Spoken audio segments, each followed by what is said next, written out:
அன்பான நேயர்களே, நாம் இடைவேளைக்கு முன்பாக உள் உறுப்புகளில் ஏற்படுகின்ற எரிச்சலுக்கு நாம் எடுத்துக்கொண்ட மூலிகை மருதாணியை பற்றி பல்வேறு வகையான மருத்துவ பயன்களை தெரிந்து கொண்டோம். இப்பொழுது நாம் எடுத்துக்கொண்ட பொருட்களின் அளவுகளை பார்க்கலாம். மருதாணி 50 கிராம், பனங்கற்கண்டு 50 கிராம். இவற்றை கொண்டு உள் உறுப்புகளில் ஏற்படுகின்ற எரிச்சலை தணிப்பதற்கு தீநீர் ஒன்றை செய்ய போகின்றோம். அதற்காக முதலில் 100 மில்லி நீரை நாம் நன்றாக காய்ச்ச வேண்டும்.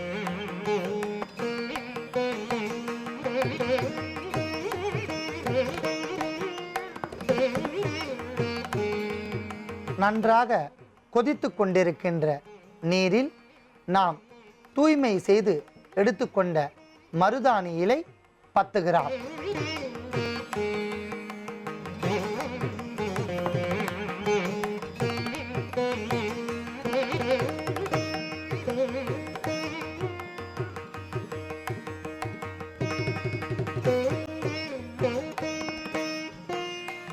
அடுத்ததாக பனங்கற்கண்டு 10 கிராம்,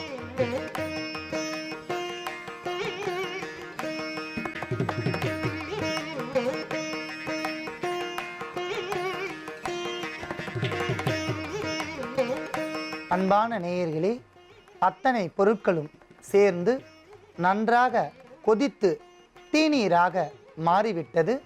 அதை நாம் வடிகட்டி எடுத்துக்கொள்ளலாம்.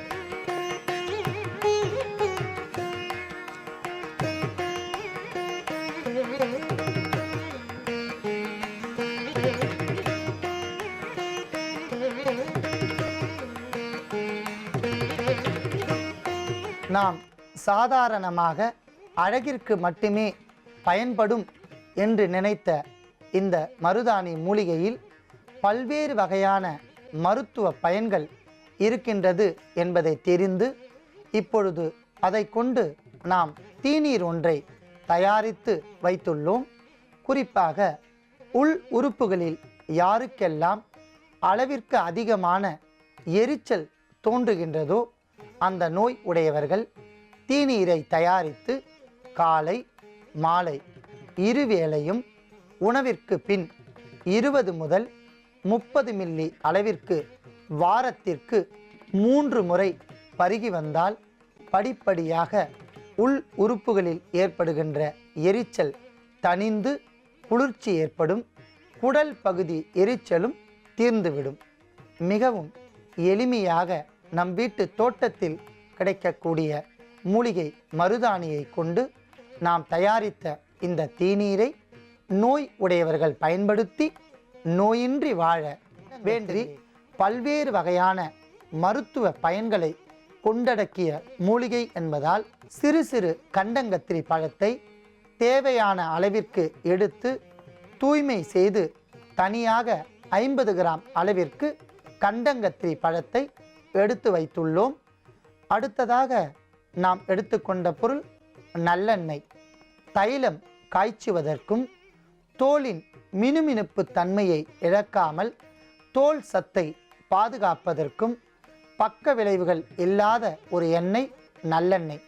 உடலுக்கு குளிர்ச்சி தரும். ஆகையால் நல்லெண்ணெயும் நாம் எடுத்து வைத்துள்ளோம். அன்பான நேயர்களே, வெண்புள்ளி நோயை நீக்குவதற்காக நாம் தைலம் ஒன்றை காய்ச்சப் போகின்றோம். அதற்காக நாம் எடுத்துக்கொண்ட பொருட்களின் அளவுகள், செய்யப்போகின்ற தைலத்தின் செய்முறையை சிறிது இடைவேளைக்கு பிறகு பார்க்கலாம். அன்பான நேயர்களே, நாம் இடைவேளைக்கு முன்பாக கண்டங்கத்திரி என்கிற மூலிகையை பற்றி பல்வேறு வகையான மருத்துவ பயன்களை தெரிந்து கொண்டோம். இப்பொழுது நாம் எடுத்துக்கொண்ட மூலிகைகளின் அளவுகளை பார்க்கலாம். கண்டங்கத்திரி பழம் தூய்மை செய்தது 50 கிராம் மற்றும் நாம் தைலம் காய்ச்சுவதற்காக நல்லெண்ணெய் 100 மில்லி அளவிற்கு எடுத்து வைத்துள்ளோம். கண்டங்கத்திரி பழத்தை நேரடியாக பயன்படுத்தினால் மருத்துவ குணம் குறைவு என்பதால் அதை முறைப்படி பயன்படுத்த வேண்டும். அதற்காக 100 மில்லி நீரில் கண்டங்கத்திரி பழத்தை நன்றாக வேக வைத்து எடுக்க வேண்டும். அதனால் 100 மில்லி நீரை நன்றாக காய்ச்சவும்.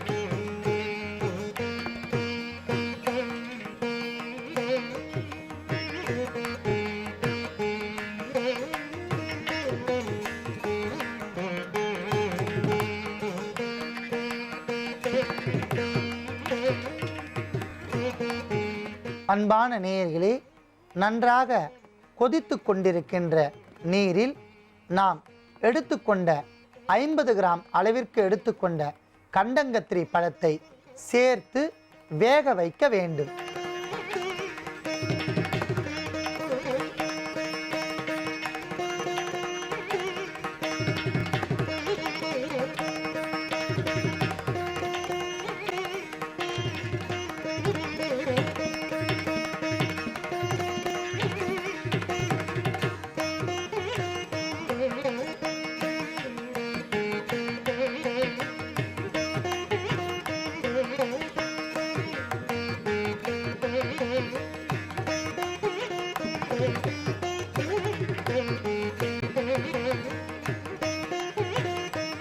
அற்புதமான முறையில் கண்டங்கத்திரி பழங்கள் நன்றாக வெந்துவிட்டன.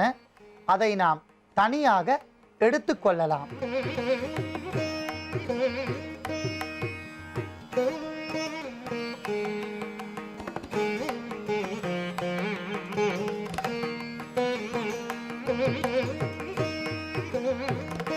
அன்பான நேயர்களே, நாம் நன்றாக வேக வைத்து எடுத்த கண்டங்கத்திரி பழத்தை ஒரு மத்து கொண்டு கடைந்து தனியாக எடுத்து வைத்துள்ளோம்.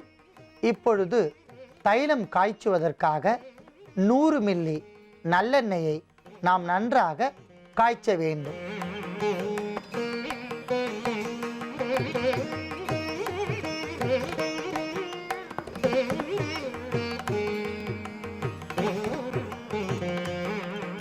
மிதமான சூட்டில் நல்லெண்ணெய் இருக்கும்போதே நாம் கடைந்து எடுத்த கண்டங்கத்திரி விழுதை சேர்க்க வேண்டும்.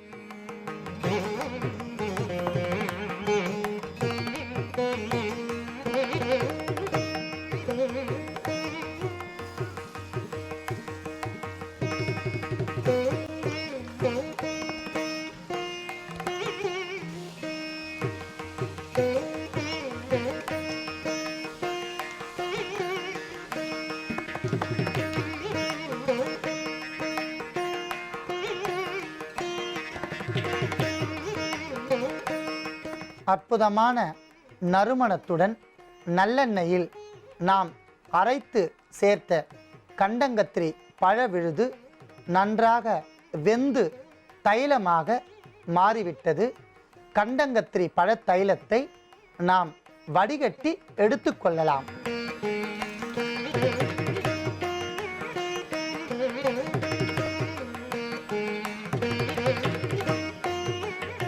அற்புதமான நறுமணத்துடன் அதீத மருத்துவ குணத்துடன் நாம் எடுத்துக்கொண்ட கண்டங்கத்திரி பழத்தைலம் மிக சிறந்த கிருமி நாசினி. உடலெங்கும் வெண்புள்ளி நோய் உடையவர்களும் தோல் அரிப்பு என்கிற நோய் உடையவர்களும் இந்த தைலத்தை தயாரித்து நன்றாக ஆற வைத்து எடுத்துக்கொள்ளவும், இரவு வேளையில் பாதிக்கப்பட்ட இடத்தில் தைலத்தை நன்றாக தடவி மறுநாள் காலையில் அரப்புத்தூள் என்று சொல்லக்கூடிய சேக்காய் பொடியை கொண்டு தினம்தோறும் குளித்து வந்தால் படிப்படியாக தோலின் நிறங்கள் மாறும். வெண்புள்ளி இருந்த இடம் தெரியாமல் மறைந்துவிடும். மேலும் அரிப்பு நோய் இருந்தாலும் தீர்ந்துவிடும்.